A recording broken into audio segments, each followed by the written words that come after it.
Il y a une gueuse aujourd'hui qui hante tous les trottoirs, croyez-moi.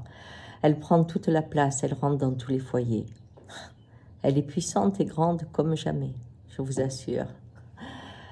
Mais c'est l'époque qui favorise son apparition. En effet, cette épidémie réveille la peur de la mort comme jamais, mais surtout la culpabilité.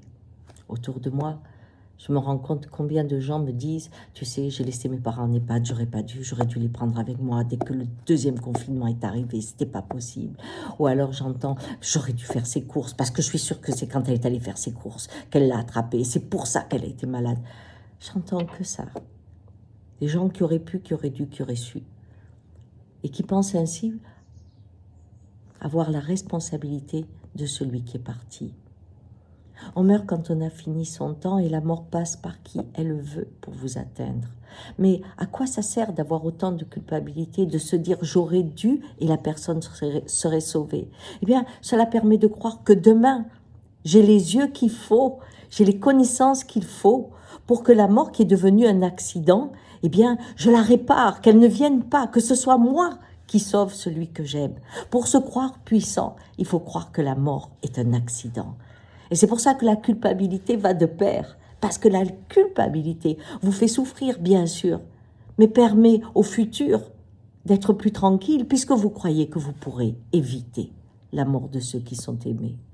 Voyez-vous, il y a une dizaine d'années, je faisais une conférence qui s'appelait « Si la mort est à bout, le monde est en danger ». Parce que je disais que nous étions comme les lapins pris dans les phares d'une voiture, émerveillés par la lumière, les yeux grands ouverts, on oubliait qu'on allait se faire écraser. Et qu'il était temps de retrouver les rituels, la mort, pour que l'intensité de la vie ne soit pas une fascination, mais une intensité de lien.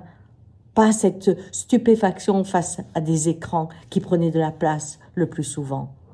Et aujourd'hui, la mort est devenue l'accident que l'on veut contrôler. Elle fait peur. Il n'y a même plus de voiture, on la voit partout. Elle hante nos vies comme une ennemie. Alors qu'elle est celle qui a donné la vie. Sans la mort, vous n'auriez pas de vie. Et chacun meurt au bon moment. Quand les conditions sont réunies, vous vivez. Quand elles ne le sont plus, vous allez ailleurs. Rien ne se perd, tout se transforme. La loi de la vie demande d'accepter le mouvement. Et si vous laissez la mort à sa place, alors retournez votre regard sur le vivant. Parce que c'est là où on a du pouvoir.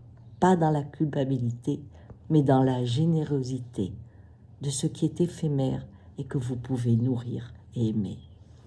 Courage.